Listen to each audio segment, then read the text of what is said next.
은혜는 과연 어떤 말입니까? 우선 은혜라는 말의 뜻을 살펴보면 히브리어로 헨이라고 하고 헬라어로는 카리스라고 하는데, 헨이라 카리스 모두 하나님의 선물이라는 뜻입니다. 쉽게 말씀드려서 은혜란 하나님의 선물이라는 것입니다. 선물은 값없이 거저주는 것을 말합니다.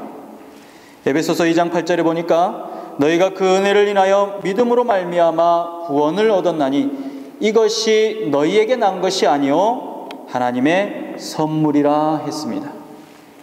그러니까 하나님 우리에게 값없이 거저주는 선물이 바로 은혜라는 것입니다. 인간의 어떤 노력이나 그 노력의 대가에 의해서 또 사람의 어떤 행위로 인해서 얻어지는 것이 아니라 아무런 공로가 없음에도 불구하고 값없이 거저 선물로 주어지는 것이 바로 은혜라는 것입니다. 성령을 받는 것도 은혜로 받습니다.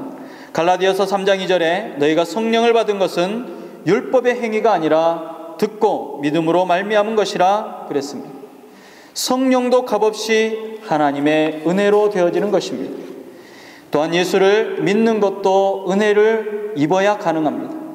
하나님의 은혜로 예수를 믿게 되는 것이지 은혜가 아니면 결단코 예수님을 믿을 수가 없습니다. 인간의 노력으로는 아무리 믿으려고 해도 믿어지지가 않는 것입니다. 예수를 믿는 것은 은혜가 아니면 안 되는 것입니다.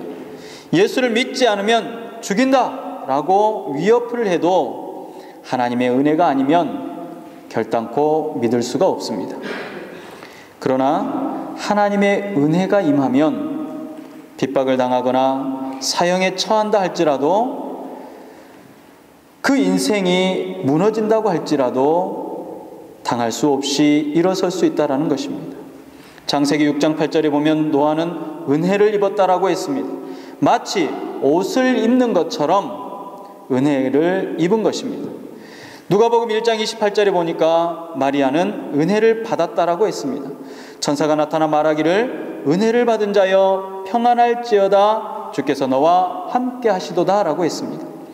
30절에도 마리아여 무서워 말라 내가 하나님의 은혜를 얻었느니라 라고 했습니다.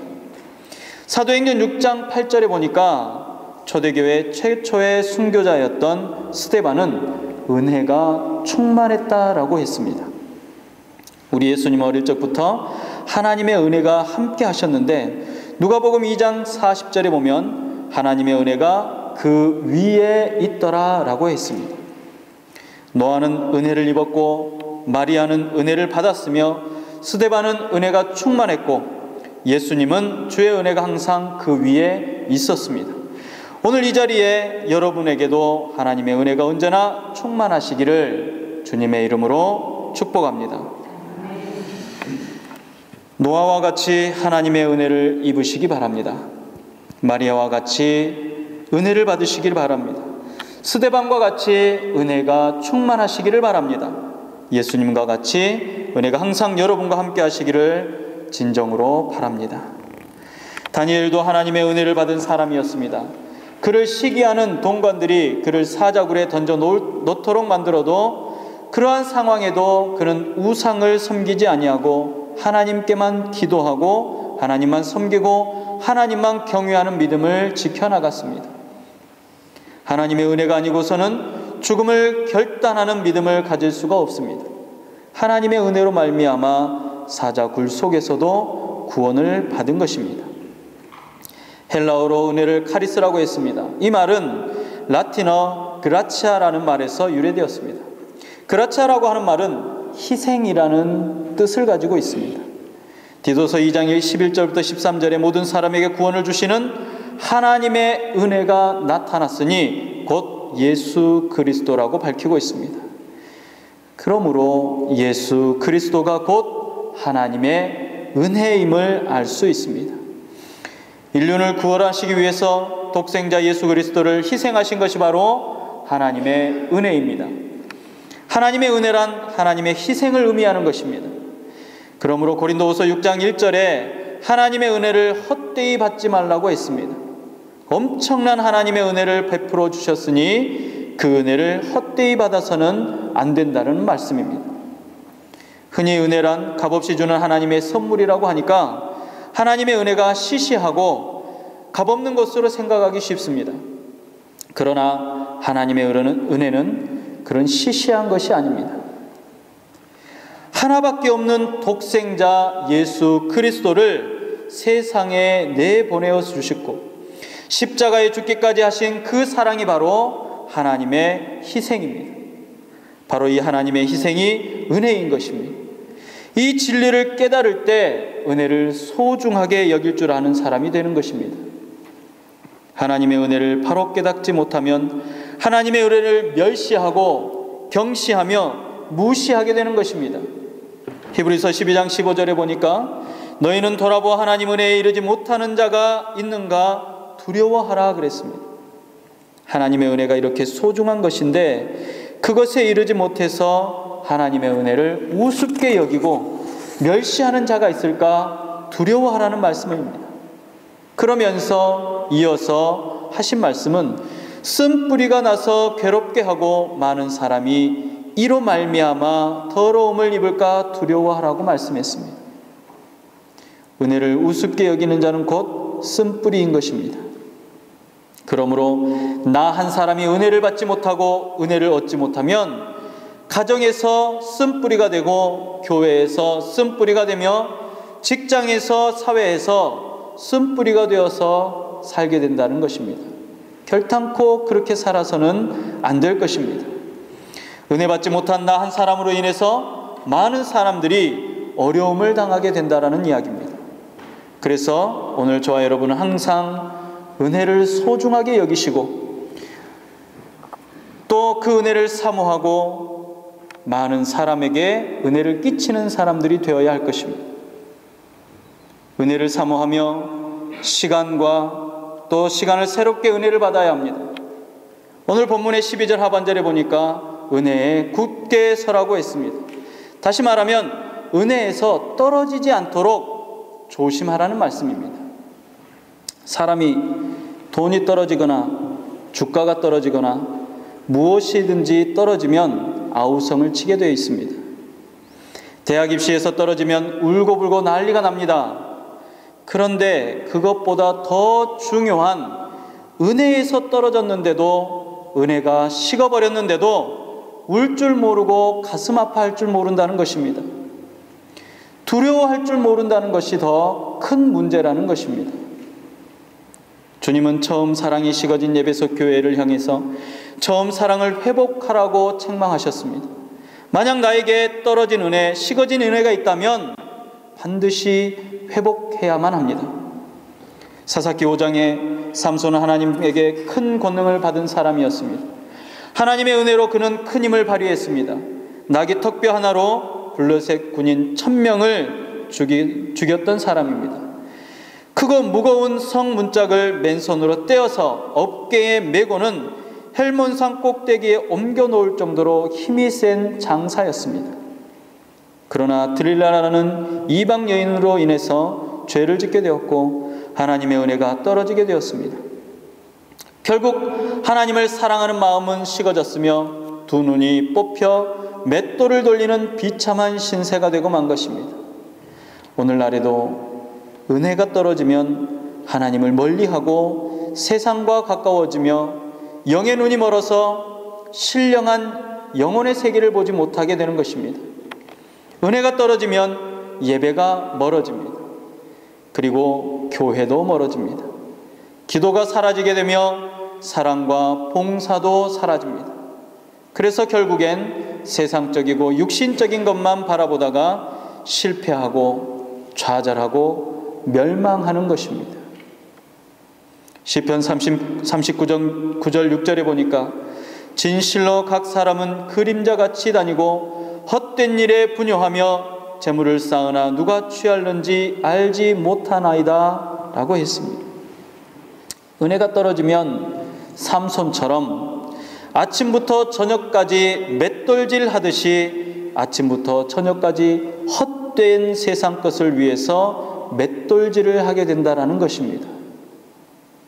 우리는 헛되고 헛되는 일을 위해서 맷돌질하는 신세가 되지 말고 신령한 것을 위해서, 주의 영광을 위해서 열심히 살아가는 성도들이 되시기를 주님의 이름으로 축복합니다. 그러므로 성도는 은혜를 받아야 하고 은혜가 충만해야 하며 은혜에서 떨어지지 않도록 조심해야 합니다. 여러분, 은혜에서 떨어지지 않으려면 어떻게 해야 합니까? 꽉 붙잡아야 합니다. 어떻게 붙잡아야 합니까? 은혜에서 떨어지면 자동적으로 믿음이 떨어지기 때문에 그렇습니다. 누가복음 22장 32절에 보니까 예수께서 베드로에게 내가 너를 위하여 내 믿음이 떨어지지 않기를 기도했노라 라고 했습니다. 떨어진다라는 말은 헬라어로 엑세페사테라고 합니다. 이 말은 순간적으로 밑바닥까지 떨어진다는 것을 의미합니다.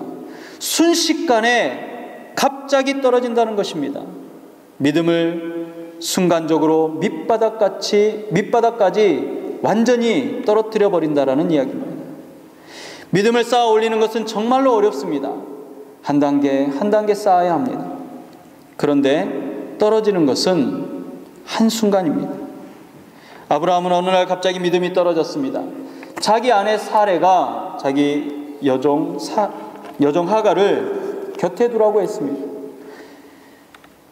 그래서 어떻게 되었습니까? 평화로운 가정이 깨어져 버렸습니다.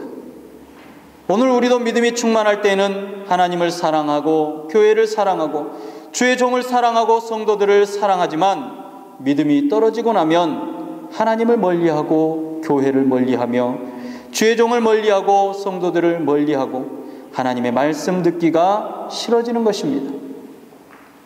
다윗도 은혜가 떨어지자 기도하는 지붕에 올라갔는데 하나님께 기도는 하지 아니하고 아래 세상을 내려다보다가 시험에 들었습니다. 은혜가 떨어지면 믿음이 떨어지고 육체의 사람이 되어 끔찍한 죄를 짓게 되는 것입니다. 그러므로 성도 여러분, 은혜가 떨어져 믿음이 떨어지지 않도록 은혜가 충만하게 있어야 할 것입니다. 두 번째로, 은혜에서 떨어지면 사랑이 떨어집니다. 비행기에 기름이 떨어지면 어떻게 됩니까? 땅으로 곤두박질 치게 되었습니다. 은혜가 떨어지면 사랑이 뚝 떨어져 버리고 마는 것입니다. 이것은 마치 겨울이 오면 기온이 뚝 떨어지고 나무에 잎과 열매가 떨어지듯이 은혜가 떨어지면 사랑과 은사와 성령의 열매가 앙상한 가지만 남게 되고 다 떨어져 버린다는 것입니다. 은혜가 떨어지면 사랑이 떨어집니다. 사랑이 떨어지면 미움이 생깁니다. 시기하고 질투하게 되어 있습니다. 은혜가 떨어지면 하나님의 사랑이 식어집니다. 교회에 관심이 멀어지게 되어 있습니다. 은혜가 떨어지면 봉사하지 않습니다. 하나님께 헌금도 드리지 않습니다. 사랑이 떨어졌기 때문에 그렇습니다. 그래서 사랑이 떨어지지 않도록, 은혜가 떨어지지 않도록 은혜를 회복해야만 합니다. 또 은혜가 떨어지면 영력이 떨어지게 되어 있습니다. 사사기 16장 20절에 삼손이 내가 전과 같이 나가서 몸을 떨치리라고 했으나 여호와께서 이미 자기를 떠나신 줄을 깨닫지 못하였으므로 아무런 힘을 쓸 수 없다라고 했습니다. 드릴라는 블레셋 군대를 오게 하고 삼손의 머리를 다 깎아버렸습니다. 삼손아, 원수가 너를 잡으러 왔다라고 외쳤습니다. 그러자 삼손은 머리가 깎인 줄도 모르고 일어나서 힘을 쓰려고 했지만 아무런 힘이 나타나지 않았던 것입니다. 영력이 떨어져 버린 것입니다. 은혜가 떨어지면 영력이 떨어지기 때문에 아무런 힘이 없게 되는 것입니다. 주일날이면 꼭 주일 성수하던 사람이 은혜가 떨어지면 교회에 나올 힘이 없어집니다. 봉사할 힘도 떨어지고 전도할 힘도 떨어집니다. 시험을 이길 힘도 없어지게 되는 것입니다. 그러나 은혜가 충만할 때는 마귀의 시험을 단호하게 물리치고 승리하게 되며 불같은 시험일지라도 이겨낼 힘이 생겨납니다. 여러분, 난로가 뜨겁게 달구어져서 펄펄 끓을 때는 그 위에 물방울이 떨어지면 툭툭 하고 튕겨내 버립니다. 그러나 난로가 식어서 미지근해지면 물방울을 떨어뜨릴 때 그 물방울이 피식피식 소리만 나지 더 이상 튕겨내지 못하고 물이 고이는 것을 볼 수가 있습니다. 오늘 우리가 은혜가 충만해서 신앙이 충만하고 영역이 충만하면 불같은 시험이 다가와도 그까짓 것 툭툭 튕겨내버릴 수 있다는 것입니다. 다 물리쳐버리고 승리하게 될 줄로 믿습니다. 그러나 영역이 식으면 어떻게 됩니까? 별것도 아닌 말에 시험을 받게 됩니다. 교회에 나오느니 안 나오느니, 주의 일을 하느니 마느니 말합니다. 그러므로 저와 여러분은 별것도 아닌 일에 시험 들지 않도록 은혜 안에 거하시기를 바랍니다. 잃어버린 은혜, 떨어진 은혜를 회복하시기를 바랍니다. 여러분, 왜 은혜가 떨어지는지 찾아야 합니다. 열심히 예배에 참석하지 못하면 은혜가 떨어지게 되어 있습니다. 말씀을 읽지 못해서 떨어지게 됩니다. 기도를 하지 못해서 떨어지게 됩니다. 은혜를 회복해야 합니다. 은혜가 회복되어지면 믿음이 살아납니다. 은혜가 회복되면 사랑이 넘칩니다. 은혜가 회복되면 영역이 넘치는 것입니다. 은혜가 회복되면 모든 것에 감사하게 되어 있습니다. 요한계시록 2장 1절에 이하에 보면 에베소 교회는 첫사랑을 잃어버렸습니다. 첫사랑, 처음에 그 열심, 열정, 정성, 그 첫사랑을 잃어버린 것입니다. 그래서 주님께 책망을 받았습니다. 계속해서 계시록 2장 5절 말씀에 그러므로 어디서 떨어진 것을 생각하고 회개하여 처음 행위를 가지라라고 말씀하셨습니다. 내 믿음이 어디서 떨어졌는지 잘 생각해보고 회개하라는 것입니다. 그러므로 처음에 그 열심, 그 정성, 그 첫사랑이 어디서 떨어졌는지 생각하고 회개해야 합니다. 사랑하는 성도 여러분, 이 시간 주님의 음성을 듣고 은혜가 충만한 분들은 떨어질까 조심하고, 혹시 은혜가 떨어지신 분들이 계시다면 내가 왜 은혜에서 멀어졌는지, 내게 왜 은혜가 떨어졌는지 찾아야 합니다. 찾아서 회개하고 은혜를 회복해서 믿음과 사랑 안에, 하나님 주시는 크고 놀라운 영역 안에 주신 사명을 따라 잘 감당하시는 하나님의 충성된 종들이 다 되시기를 주님의 이름으로 축원합니다. 기도하겠습니다.